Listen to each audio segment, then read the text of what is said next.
Hello student. आज हम आपके लिए बहुत ही इम्पोर्टेंट टॉपिक लेके आए हैं, जिसका नाम है MPN, most probable number. Okay student, तो most probable number for coliform detection, ये एक मेथड है मोस्ट प्रोबेबल नंबर मेथड, जिससे हम क्या करते हैं, कोलिफॉर्म को डिटेक्ट करते हैं। और कोलिफॉर्म क्या होते हैं? ये वो बैक्टीरिया हैं जो हमारे इंटेस्टिनल ट्रैक में भी रहते हैं, या जो है बाहर एनवायरनमेंट में भी रहते हैं। और ये वर्ड जो है कोलिफॉर्म, ये coli means E coli, form type. तो ई कोलाई की तरह के जो बैक्टीरिया हैं या उसके ग्रुप में जो बैक्टीरिया आते हैं, तो ये वो बैक्टीरिया होते हैं जो इस ग्रुप में आते हैं, ई कोलाई के ग्रुप में आते हैं। तो इनको क्या कहते हैं? Coliform bacteria. ओके, तो कोलीफॉर्म बैक्टीरिया जो है ये क्यों इंपॉर्टेंट होते हैं? मोस्टली आप लोग देखते हैं जिस तरह हम वाटर यूज करते हैं, या इवन जो मिनरल वाटर है, या फूड आइटम्स हैं जो मार्केट से हमें मिलती हैं, हम यूज करते हैं। तो इसके लिए जो EPA है, एनवायरमेंटल प्रोटेक्शन एजेंसी, या आईएसओ है, इंटरनेशनल ऑर्गेनाइजेशन फॉर स्टैंडर्डाइजेशन, तो उन्होंने कुछ वैल्यूज मुतारिफ कराई हैं कोलिफॉर्म बैक्टीरिया के लिए, कि फॉर एग्जांपल जो फूड आइटम्स हैं, या जो फॉर एग्जांपल वाटर है, पोर्टेबल वाटर है, तो इसको जो है यूज करने से पहले इनकी कुछ वैल्यूज होती हैं। अगर उन लिमिट्स में हैं तो इनको हम यूज कर सकते हैं, अगर नहीं तो ये पेड़ जो है यूज के काबिल नहीं होते। तो मोस्ट प्रोबेबल नंबर जो है ये भी एक मेथड है जिसके थ्रू हम क्या करते हैं, कोलिफॉर्म बैक्टीरिया को डिटेक्ट करते हैं फूड आइटम्स में या वाटर सैंपल में। ओके, आप लोग इस डायग्राम में देख रहे हैं, इसके लिए जो है हमारे पास जो रिक्वायरमेंट्स हैं, उसके लिए हमारे पास सैंपल होता है, फूड सैंपल होता है या वाटर सैंपल होता है, जिसको हम स्क्रीन करना चाहते हैं।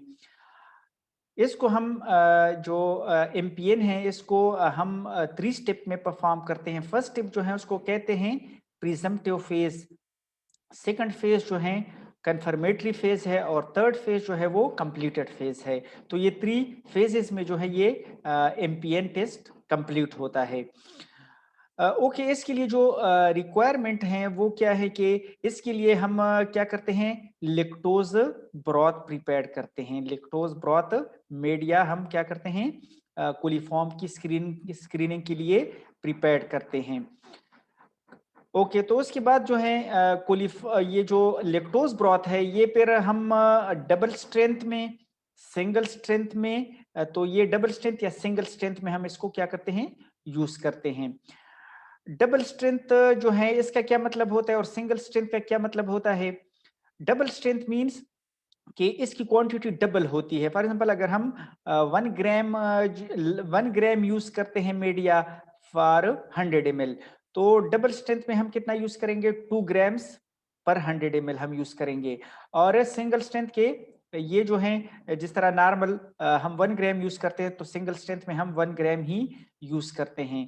तो इसमें हम क्या करते हैं कि 3 सेट्स ऑफ टेस्ट ट्यूब्स हम लेते हैं, और हर सेट में जो है फिर फर्दर 5 टेस्ट ट्यूब्स होती हैं। इसमें हम क्या करते हैं कि लेक्टोज ब्रॉथ को क्या करते हैं, बना के इसमें टेस्ट ट्यूब्स में 10-10 ml पुट करते हैं, डालते हैं। उसके बाद हम क्या करते हैं, इसमें दरहम ट्यूब्स रखते हैं। दरहम ट्यूब्स हम गैस की कलेक्शन के लिए रखते हैं, तो ये हम इन्वर्टेड पोजीशन में रखते हैं। उसके बाद हम क्या करते हैं कि मीडिया को हम ऑटोक्लेव कर लेते हैं। यानी क्या करते हैं कि ये जो 3 सेट ऑफ टेस्ट ट्यूब्स हैं, इन सब में हम क्या कर देते हैं, 10-10 ml मीडिया को डालते हैं। लेकिन फर्क ये है कि जो फर्स्ट सेट है उसमें हम क्या करते हैं, डबल स्ट्रेंथ मीडिया को यूज करते हैं, जबकि सेकेंड एंड थर्ड जो सेट ऑफ टेस्ट ट्यूब्स हैं इसमें हम क्या करते हैं, इसमें हम सिंगल स्ट्रेंथ मीडिया को यूज करते हैं।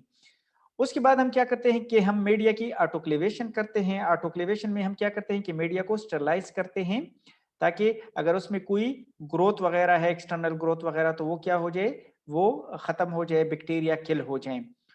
उसके बाद हम क्या करते हैं कि ऑटोक्लेवेशन के बाद हम मीडिया को रूम टेम्परेचर पे रखते हैं, ताकि वो क्या हो जाए, कूल डाउन हो जाए, उसका टेम्परेचर बिलो 40 डिग्री सी आ जाए। उसके बाद हम क्या करते हैं कि जब वो कूल डाउन हो जाता है आपके टेस्ट ट्यूब में जो मीडिया है लैक्टोज ब्रॉथ का, उसके बाद हम इसमें वाटर सैंपल या फूड सैंपल जो भी हमारे पास सैंपल होता है वो हम क्या करते हैं इसमें, जिसमें हम कोलिफॉर्म बैक्टीरिया को डिटेक्ट करते हैं, तो उसमें हम क्या करते हैं स्पेसिफिक अमाउंट में हर सेट में पुट करते हैं। तो जो फर्स्ट सेट है उसमें हम क्या करते हैं 10 ml सैंपल को ऐड करते हैं। For example 10 ml water sample को हमने इसमें ऐड कर दिया।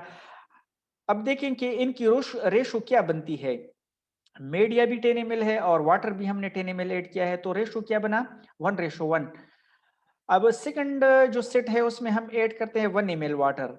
अब मीडिया कितना है 10 ml है और वाटर हम कितना ऐड कर रहे हैं सैंपल 1 ml ऐड कर रहे हैं, तो इनकी जो रेशो है वो 1:10 है, यानी 10 टाइम्स डाइल्यूशन है सैंपल की। और जो थर्ड सेट है उसमें हम क्या करते हैं, हम उसमें 0.1 ml सैंपल को ऐड करते हैं। तो 10 ml मीडिया हो गया और 0.1 ml हमारा सैंपल हो गया। तो इनकी जो डाइल्यूशन आती है, इनका इनका जो रेशो बनता है वो क्या बनता है 1:100 बनता है, यानी 100 टाइम्स डाइल्यूट कर देते हैं हम इस सैंपल को। उसके बाद हम क्या करते हैं कि उसके बाद जो है स्टीराइल एनवायरनमेंट में हम क्या कर देते हैं जो है ये इनोकुलेशन तो हमने की, फिर उसको हम फर्दर 24 आवर्स के लिए इंक्यूबेटर में क्या करते हैं इनको हम इंक्यूबेशन टेम्परेचर पे रखते हैं। यानी जो ये प्रोसेस आप सैंपल इनोकुलेट कर रहे हैं इसमें ना, वो आप inside the laminar flow hood करेंगे, और इससे पहले जो है आपने जो स्टेरिलिटी है उसका ख्याल रखना होता है कि कहीं बाहर से हाथ से या फॉर एग्जांपल एनवायरनमेंट से कोई कंटेमिनेशन इनमें ना आ जाए। उसके बाद जब हम 24 आवर्स के बाद इनको 24 आवर्स के लिए इंक्यूबेट कर देते हैं, तो 24 आवर्स के बाद जो है हम इसकी क्या करते हैं ऑब्जर्वेशन करते हैं। तो ऑब्जर्वेशन में हम क्या करते हैं कि हम टेस्ट ट्यूब्स के कलर को देखते हैं। अब जिस तरह आप लोग इस डायग्राम में देख रहे हैं ना, ये जो लैक्टोज ब्रॉथ मीडिया है इसमें हम क्या करते हैं कि हम इसमें एक पीएच इंडिकेटर को यूज करते हैं जिसको हम कहते हैं फिनोल रेड। अब फिनोल रेड की प्रॉपर्टी क्या होती है कि फॉर एग्जांपल एसिडिक पीएच पे फिनोल रेड येलो कलर का होता है, और बेसिक पे या न्यूट्रल पे ये क्या होता है रेड कलर में होता है फिनोल रेड। इस वजह से इसको रेड फिनोल रेड कहते हैं कि नॉर्मली जब ये कोई एसिड वगैरह नहीं होता ना मीडियम में प्रोड्यूस, तो ये रेड कलर का होता है, और जैसे ही मीडियम एसिडिक हो जाता है तो ये क्या हो जाता है येलो कलर में कन्वर्ट हो जाता है। तो ये एक इंडिकेशन है। सेकंड इंडिकेशन जो है फॉर एग्जांपल कोलिफॉर्म के लिए, कोलिफॉर्म क्या करते हैं कि वो लैक्टोज को फर्मेंट करते हैं। और सेकंड इंडिकेशन कोलिफॉर्म के लिए ये है कि कुछ बैक्टीरिया इस तरह भी हैं कि वो भी लैक्टोज को फर्मेंट कर सकते हैं, लेकिन सेकंड इंडिकेशन गैस प्रोडक्शन है। तो जो हमने दरहम ट्यूब को ऐड किया था इसमें पुट किया था ना, उसमें हम देखते हैं कि कहीं गैस एक्युमुलेट हुआ है या नहीं। तो गैस को भी हम देखते हैं, गैस की डिटेक्शन भी हम इसमें करते हैं, यानी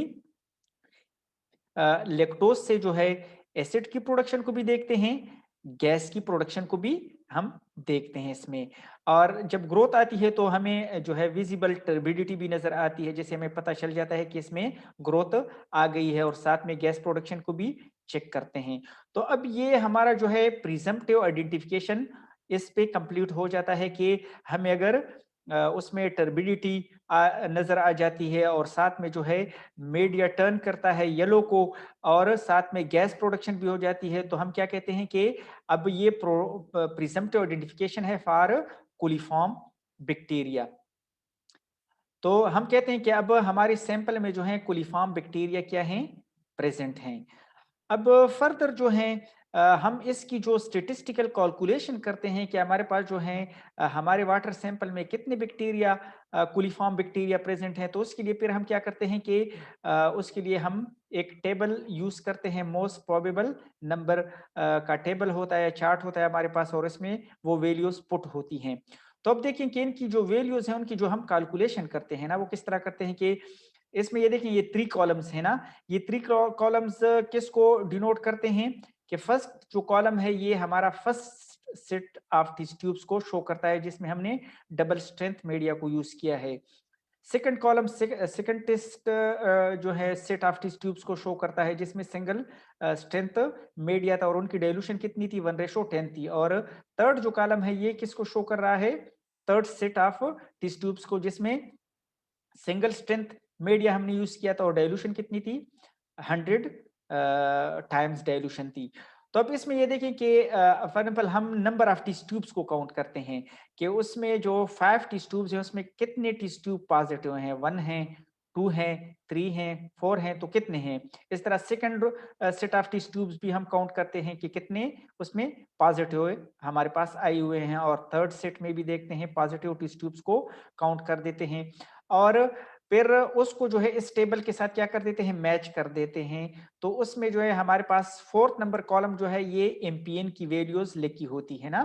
तो इस तरह जो है हम इस टेबल से क्या कर देते हैं, अपने सैंपल में जो है नंबर ऑफ कोलिफॉर्म बैक्टीरिया को क्या कर देते हैं, इस टेबल से फाइंड आउट करते हैं, कैलकुलेट कर लेते हैं। ठीक है, ओके, ये सीएफयू और एमपीएन जो है इसमें भी कंफ्यूजन चलती है कि what is CFU and what is the difference between CFU and MPN.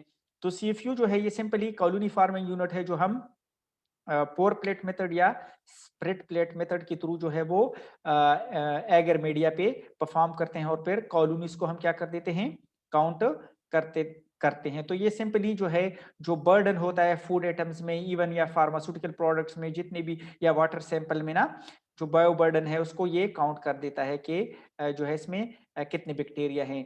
लेकिन जो एमपीएन है ये स्पेसिफिकली हम क्या करते हैं, कोलिफॉर्म के लिए परफॉर्म करते हैं। ओके, इधर तक तो हमें ये पता चला कि हम प्रिजम्पटिव आइडेंटिफिकेशन जो है कोलिफॉर्म के लिए किस तरह कर सकते हैं। तो यहाँ तक तो हमने प्रिजम्पटिव आइडेंटिफिकेशन भी की और साथ में जो है हमने उसकी एमपीएन वैल्यूज भी डिटरमिन की।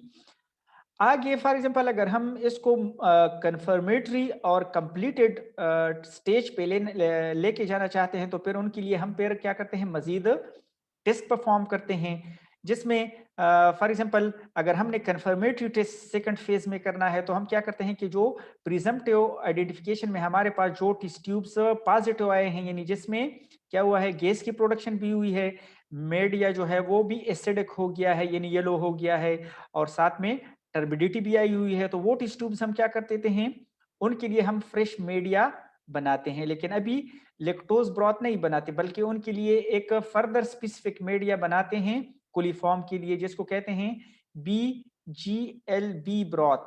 BGLB stands for brilliant green lactose bile broth. तो ये brilliant green lactose bile broth हम किस के लिए यूज करते हैं, फीकल कोलिफॉर्म्स, जो कोलिफॉर्म्स हैं उनके लिए यूज करते हैं।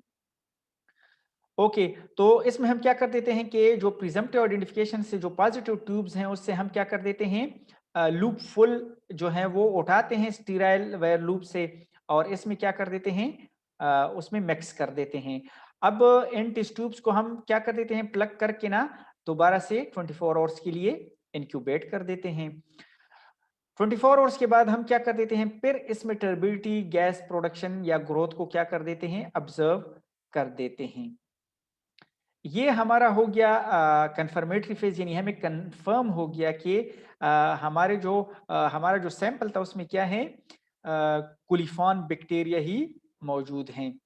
अब कोलिफॉर्म बैक्टीरिया में फर्दर अगर हमने देखना है कि ये टोटल कोलिफॉर्म है या फीकल कोलिफॉर्म है, क्योंकि पेर कोलिफॉर्म बैक्टीरिया 2 टाइप्स के हो जाते हैं, टोटल कोलिफॉर्म और फीकल कोलिफॉर्म।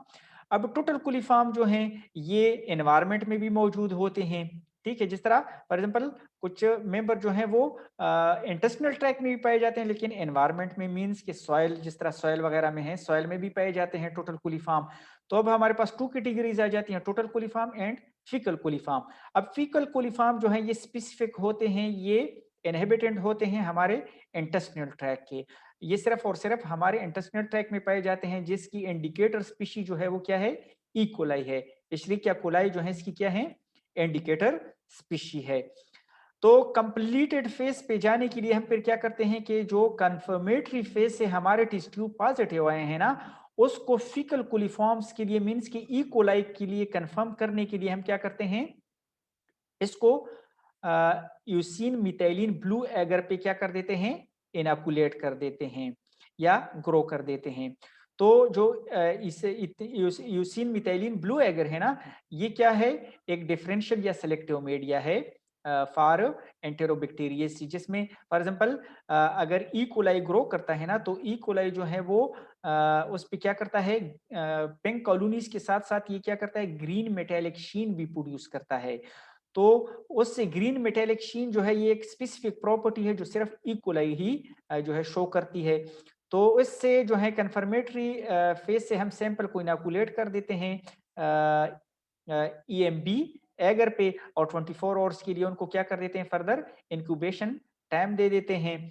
और 24 आवर्स के बाद हम क्या करते हैं, ऑब्जर्व करते हैं ग्रोथ को। तो अगर हमें फॉर एग्जांपल इस पे जो है pen colonies with green metallic sheen नजर आती हैं, तो इसका मतलब है कि हमारा जो सैंपल था, फूड या वाटर सैंपल, वो फिकली कंटेमिनेटेड था। तो अगर फॉर एग्जांपल ग्रीन मेटेलिक शीन कहीं ई कोलाई जो है उसकी ग्रोथ नहीं आई है, तो इसका मतलब है कि ई कोलाई जो है मींस के फीकल कोलिफॉर्म्स के अलावा दूसरे कोलिफॉर्म्स भी हो सकते हैं, जिस तरह टोटल कोलिफॉर्म्स हैं। तो वो भी जो है मींस के जो हमारे टेस्ट ट्यूब पॉजिटिव आए हैं ना, वो टोटल कोलिफॉर्म्स के लिए पॉजिटिव आए हैं, उसमें हमारा जो सैंपल था ये फीकली कंटेमिनेटेड नहीं है। तो ये जो था हमारा आज का जो है वो मोस्ट प्रोबेबल नंबर मेथड है, जो बहुत ही इम्पोर्टेंट है। तो अगर जो है इस टॉपिक में आप लोगों को कोई फर्दर कंफ्यूजन वगैरह होती है या आपको समझ नहीं आई है, तो आप लोग मुझे कमेंट बॉक्स में जो है वो मैसेज कर सकते हैं। Okay, thank you.